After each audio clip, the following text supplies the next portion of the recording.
किसी को शक पड़ जाता है हज़रत अमीर माविया पर, ओ खुदा के बंदे, हज़रत अमीर माविया रदी अल्लाह ताला अन्हु तो वो शख्सियत है। नबी पाक सल्लल्लाहु अलैहि वसल्लम ने इमाम हसन को अपने साथ मिंबर पे बिठा के फरमाया, ये मेरा पुत्र चौधरी है, ये सरदार है, ये सैयद है। हुजूर किस तरह?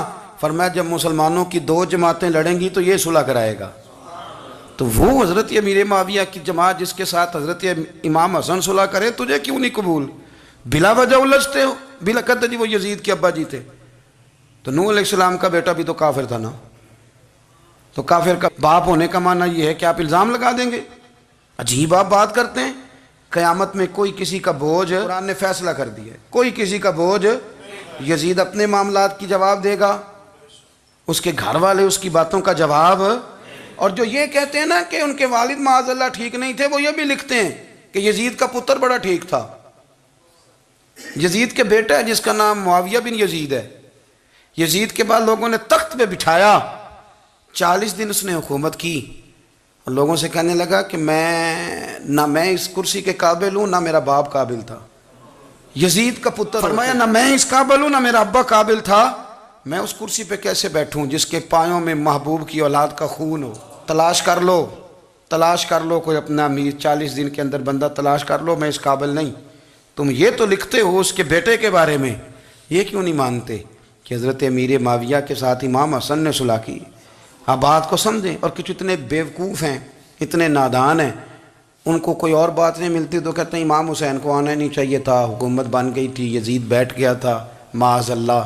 पता है हज़रत अब्दुल्ला बिन ज़ुबैर क्या फरमाते थे? फरमाते थे हम तो यजीद के ख़िलाफ़ उस वक़्त निकले कि हमें यकीन हो, ये उस बंदे की बात बता रहा हूँ जिसे गुट्टी मेरे नबी पाक ने लवाबे दहन से अता फरमाई। लवाबे दहन से गुट्टी दी रसूल करीम। हज़रत अबू बकर सिद्दीक के से हज़रत ज़ुबैर बिन अवाम जो हुजूर की पुप्पी के बेटे हैं, उनके बेटे हज़रत अब्दुल्ला बिन ज़ुबैर कहते हैं हम तो यजीद के ख़िलाफ़ उस वक़्त निकले कि हमें डर था, अगर अब भी ना निकले तो आसमान से पत्थर बरसेंगे, कहीं हमें सजा ना मिले। तो ना बड़ा मुजरम, और तुम कहते हो इमाम हुसैन को निकलना नहीं चाहिए। तो खराबी होती है मेरे अजीज़, खराबी होती। आपको पता है मैं इन मसाइल पर कम बात करता हूँ, लेकिन ज़रूरी बड़ा समझता हूँ। मैं समझता हूँ ये ज़रूरी चीज़ें।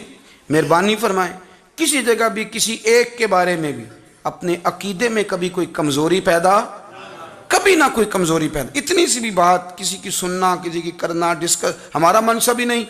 और कुछ और बेवकूफ़ हैं। मैं यूनिवर्सिटी में था चंद दिन पहले, तो लेक्चर के बाद एक दोस्त मुझे कहने लगे कि मौलवी एक दूसरे के पीछे नमाज नहीं पढ़ते।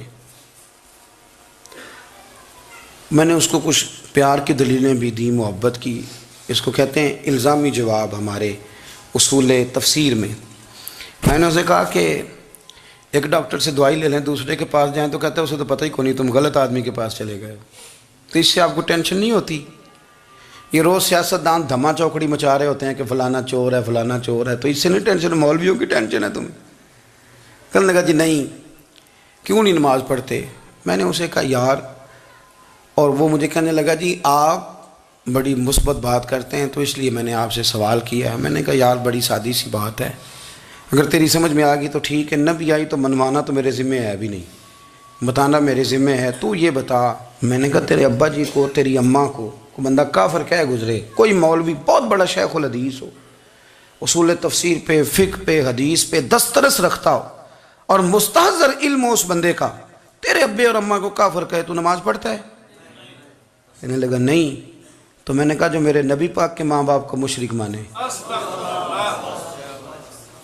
और मैंने कहा अगर तुमने दलील चाहिए होगी तो बंदे मैं तुम्हें दूंगा और बाई नेम दूंगा, और मैं उनकी तहरीरें तुम्हें दूंगा जो मर गए ये लिखते हुए कि चूंकि वो पहले चले गए थे, उन्होंने कलमा नहीं पढ़ा, लिहाजा माज़अल्लाह सुबह माज़अल्लाह दोज़ख में जाएंगे।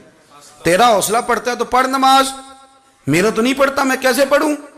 और इस कदर कमजोर नजरिए का आदमी कि अपने कलम से लिखता है, अपने कलम से अपनी किताब में लिखता है कि जिस मछली के पेट में हजरत यूनुस ने कुछ दिन गुजारे वो मछली जन्नत में जाएगी।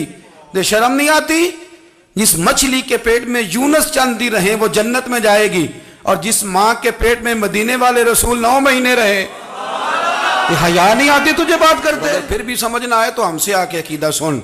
हो दुरूद तुझ पे भी आमिना, हो दुरूद तुझ पे भी, तेरे लाल पर भी सलाम हो, तेरी गोद कितनी अजीम है, तेरी गोद कितनी। यार आप मुझे दलील देना, मैं आप हमारी साड़ी ते बाटी कौन नहीं ते सांझी किस नाल होनी है, हमारा किसी से जाती रट्टा ही कोई नहीं। आप बात को समझे, लेकिन तुझे कोई और चीज लिखने को मिली कोई नहीं, तूने कलम उठाया और तू तकलीफ देता है नबी पाक को। तू वसीयत वालिदैन को माज़अल्लाह ये लफ्ज कह के गुजर जाता है। और उनके नाम देखो, आमिना, नाम क्या है? आमिना। आमिना नाम काफिरों जैसा है। और वालिद का नाम क्या है? सुभान अल्लाह। अब्दुल्ला का माना एक काफिरों जैसा नाम है। मत मारी है। और किताबें लिखी जा रही हैं और सीरत लिखी जा रही है और दलीलें दी जा रही, लोगों को ख्याल ही नहीं आता। अजीब फ़लसफ़ा है। 4 अकवाल हमारे बुज़ुर्गों ने लिखे हैं नबी पाक के वालिदैन के बारे में। सबसे पहले इमाम सयूती फरमाते हैं रसूल करीम अलैहिस्सलाम ने फरमाया कि पूरी दुनिया में जब कुफर रहता है तब भी 10 लोग अल्लाह की तौहीद पर हमेशा कायम रहते हैं। ये नहीं हो सकता कि सारी दुनिया कुफर से भर जाए। फरमाते हैं मेरे महबूब के वालिदैन भी उन 10 लोगों में शामिल हैं, हुजूर के वालिदैन भी उन। और दूसरा कौल आप फरमाते हैं नबी पाक के वालिदैन ज़माना फ़तरत पे थे। ज़माना फ़तरत वो ज़माना होता है जिसके अंदर नबी नहीं होता, तो लोग जिस दीन को बेहतर समझते हैं अल्लाह की तौहीद के साथ उस पर अमल करते हैं तो उन पर कोई मुआखज़ा। और तीसरी बात यह कि नबी पाक के वालिदैन हज़रत इब्राहीम की मिल्लत पर थे, हज़रत इब्राहीम के दीन पर थे। और हज़रत इब्राहीम का वो दीन है जिसको कुरान कहता है कि वो ही दीन इब्राहीमी दीन मोहम्मदी है सल्लल्लाहु अलैहि वसल्लम, वही दीन मोहम्मदी है।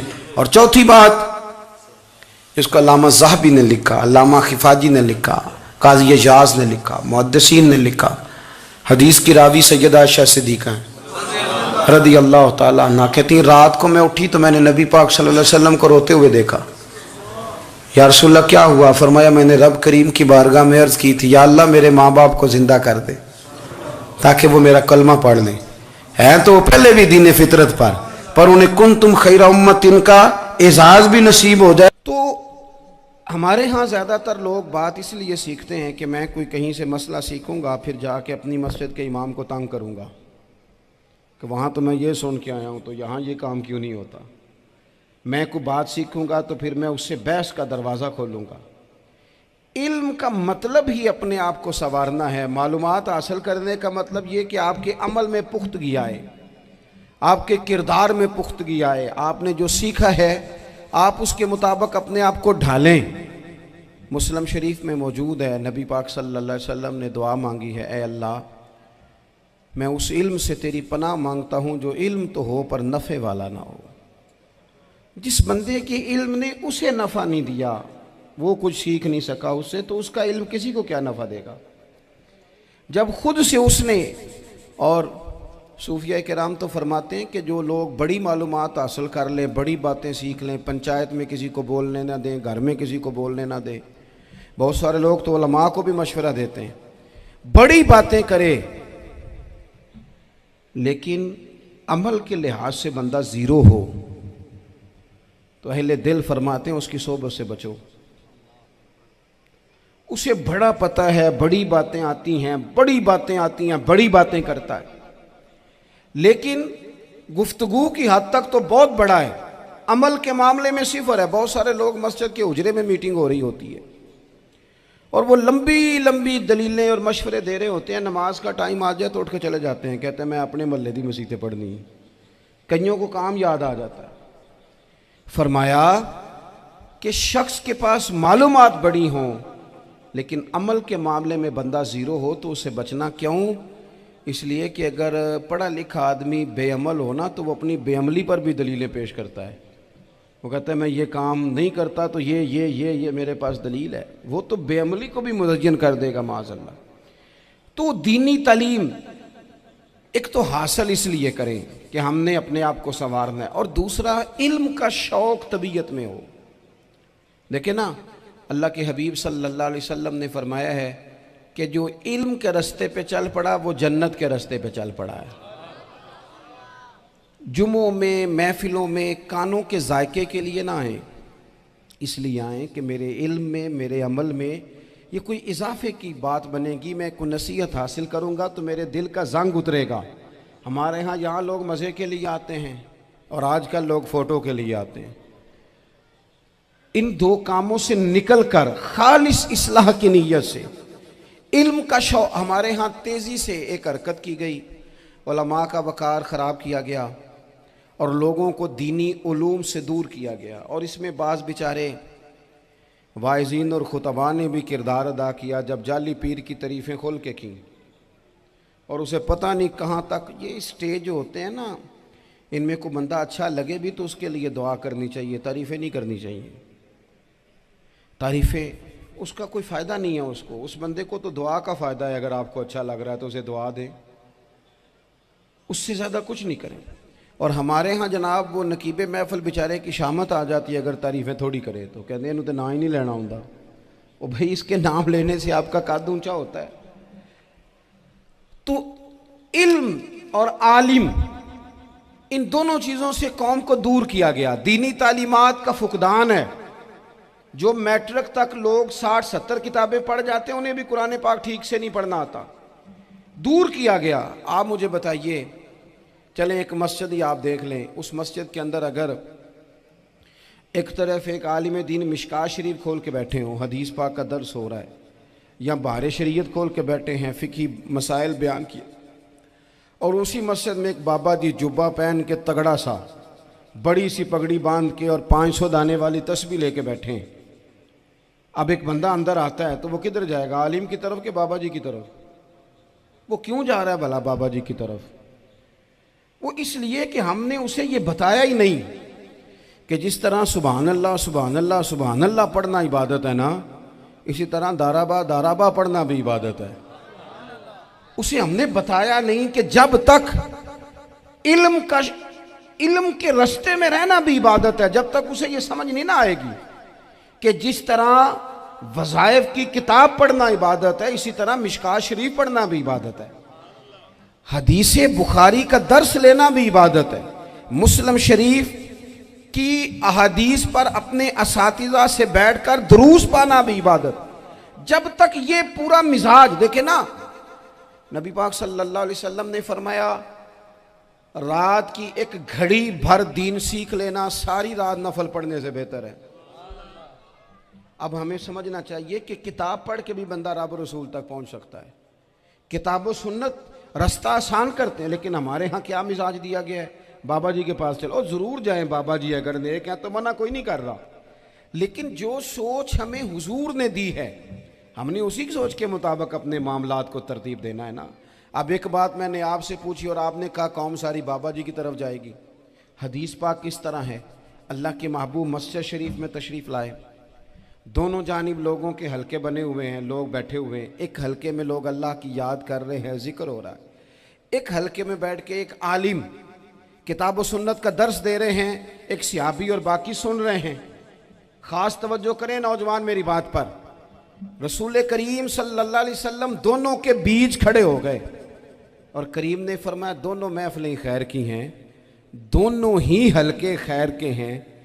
और फिर हुजूर फरमाने लगे मुझे चूंकि रब ने उस्ताद बना के भेजा है, मैं चूंकि मुअल्लिम बन के आया हूँ, यतलु अलैकुम आयातिना व युज़क्कीकुम, मैं चूंकि किताब व सुन्नत की तालीम के लिए आया हूँ।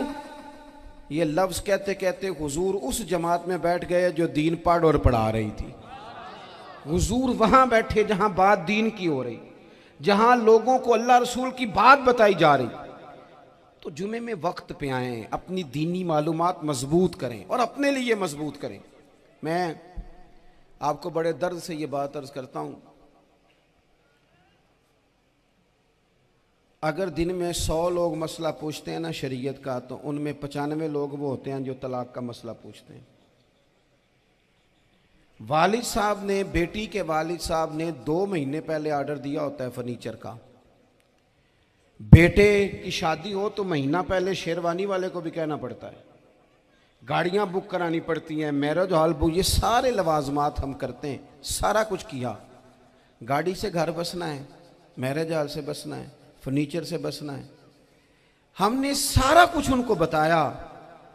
लेकिन काश 2 घंटे बच्ची किसी मुअल्लिमा के पास जाती, बच्चा किसी उस्ताद के पास जाता, निकाह तलाक के मसले भी सीखते।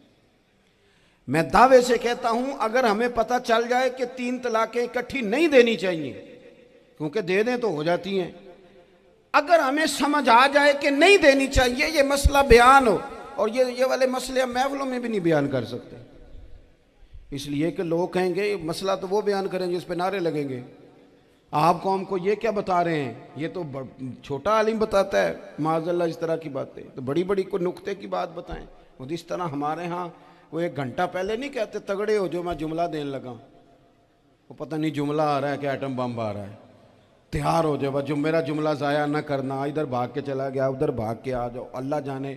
वो जिस तरह कभी लगता है ना पटारी से, अल्लाह जाने क्या निकलेगा, मैं जुमला देने लगा हूं। तो मैं कहता हूं तू आराम से बैठ के भी जुमला दे दे, तेरे जुमले से क्या निकलेगा। और तू जुमला ना दे, हमें कोई आयत दे, तू जुमला छोड़ हमें कोई हदीस पाक सुना। यानी हर नकीब, हर खतीब, हर नात खा उठ के कहता है सारा कुरान ही हुजूर की तारीफ है। और भाई अगर सारा कुरान हुजूर की तारीफ है तो चंद आयतें पढ़ दे फिर तू भी, तूने पढ़ी तो एक भी नहीं और तू कहता जा रहा है सारा कुरान ही हुजूर की तारीफ है। ये वाली तारीफ भी तो सुनाना कौम को, जो ये बच्चे इनके उस्ताद इन्हें सिखा रहे हैं और ये सीख रहे हैं, इस तरफ भी तो सफर करें। तो मेरे अजीज, अगर लोगों को मसाइल का पता चले तो सैकड़ों घर बच जाएं तबाह होने से, बड़े बड़े घर बच जाएं, लेकिन मसाइल नहीं आते। मेरे पास मसला पूछने के लिए कुछ लोग आ गए, तो 4-5 साल का बच्चा भी था जिसके वालिद ने गुस्से में अपनी बीवी को 3 तलाकें दी थी। तो छोटा सा बच्चा, कपड़े भी फटे पुराने, और हालत बता रही थी कि गरीबी है। तो जब मैंने मसला बताया कि 3 तलाकें हो गई हैं तो वापस जाने लगे, तो बच्चा मुझसे कहता है, देहाती आदमी, तो कहने लगा मौलवी साहब मेरी अम्मा ते नानी कहनी असन पूछ के आई आप कि हुण असी लहदा लहदा ही रहना है। तो उस बच्चे की नौनिहाल की वो कैफियत देखी तो मैं रो पड़ा। मैंने कहा यार ये बच्चा बेचारा माँ बाप के होते हुए ये यतीमों जैसी ज़िंदगी गुजारेगा, क्योंकि बाप ने तलाक दे दी। किस तरह मसाइल नहीं बताए लोगों को, तालीम से आगाही नहीं किया। और इसमें बहुत बड़ा जुल्म है उन लोगों का भी जो जनाजे पे खड़े होके तो कह देते हैं मेरी तरह के लोग, अच्छे उलमा की बात नहीं करता, वो कह देते हैं देखो जिन लोगों को जनाजा नहीं आता, भैया आपने किस दिन इशा के बाद क्लास लगाई थी जनाजा सिखाने की, ये तो आपने कह दिया लोगों को कुरान जी ठीक नहीं आता। तो यहाँ तो बेचारी बीबियाँ जिनको सही पढ़ना नहीं आता वो मिशन बना लेती हैं कि मैंने इतने 100 को कुरान पाक पढ़ाना है, बेवा हो गई हूँ, तलाक याफ्ता हो गई हूँ, सारी ज़िंदगी कुरान पढ़ाऊँगी। हम क्यों ये मिशन नहीं बनाते, क्यों इस तरफ सफ़र नहीं करते। एक तो दीनी मालूमात में, दीनी उलूम में अपने आप को लगाएं और ज़ौक़ पैदा करें कि जो चीज़ें मुझे नहीं आती मैंने वो सीखनी है, जो मामलात मुझे नहीं आते मैंने उनकी तरफ सफ़र करना है। एक तो अपना ये मिजाज बनाएं। और जब आप दीनी उलूम सीखते हैं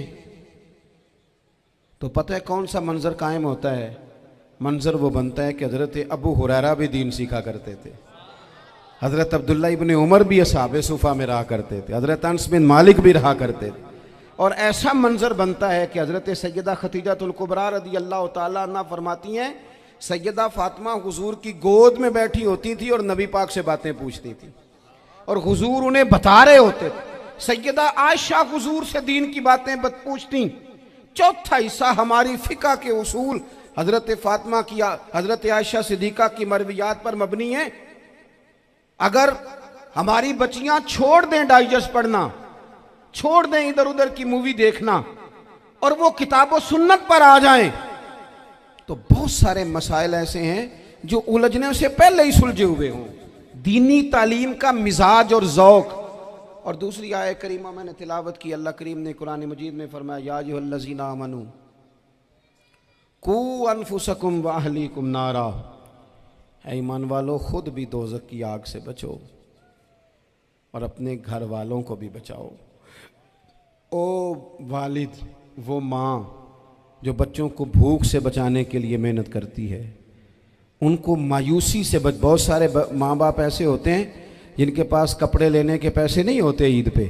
क्यों अजीज़ भाई, जिस तरह हम अपने बच्चों को देखें, बहुत सारे माँ बाप के पास गुंजाइश नहीं होती, लेकिन इस नीयत से कि बच्चों के दिल टूट जाएंगे, ईद पे कैसे गुजारा करेंगे, मुश्किल से भी कपड़े ख़रीद के देते। इस तरह हम अपने बच्चों को भूख से, प्यास से, मायूसी से बचाते हैं। इस तरह हमारे रब ने हमारे ज़िम्मे लगाया है कि तुम अपने बच्चों को कोशिश करो दोज़ख की आग से बचाने की। हज़रत उमर फ़ारूक रदी अल्लाह ताला अन्हु ने अर्ज़ किया था, या रसूल अल्लाह सल्लल्लाहु ताला अलैहि वसल्लम, इस आया करीमा का माना क्या है? तो महबूब करीम अलैहिस्सलाम ने फरमाया, उमर, जिन चीज़ों का अल्लाह तुम्हें हुक्म देता है तुम अपने घर वालों को उन चीज़ों का हुक्म दो, जिन चीज़ों से रब रसूल तुम्हें मना करते हैं अपने घर वालों को उनसे रोको, अपने घर के अंदर निफाज दीन करने की कोशिश करो। मेरे भाई, बहुत ज़्यादा आजमाइश है हमारे घरों में, बेचैनियाँ हैं, इस्तराब है, बच्चों में सख्ती है, बहन भाई एक दूसरे के साथ लड़ते हैं, मिजाजों में तलखी आ गई। क्यों भला? इसलिए कि माँ बाप को जो बेहतरीन किरदार और जो हसीन तरीका घर में अपनाना चाहिए था, बच्चे तकरीर बाहर से सुनते हैं लेकिन वो फॉलो अपने माँ बाप को करते हैं। अगर माँ बाप में हौसला हो, सब्र हो, इत्मीनान हो, खुददारी हो, थोड़े पर गुजारा करने का मिजाज हो। देखे ना, आज डिप्रेशन है, टेंशन है, पैनिक्स अटैक्स हैं, बड़ी सारी चीज़ें आ गई हैं। क्यों भला? सब्र नहीं, तहम्मुल नहीं, बुर्दबारी नहीं।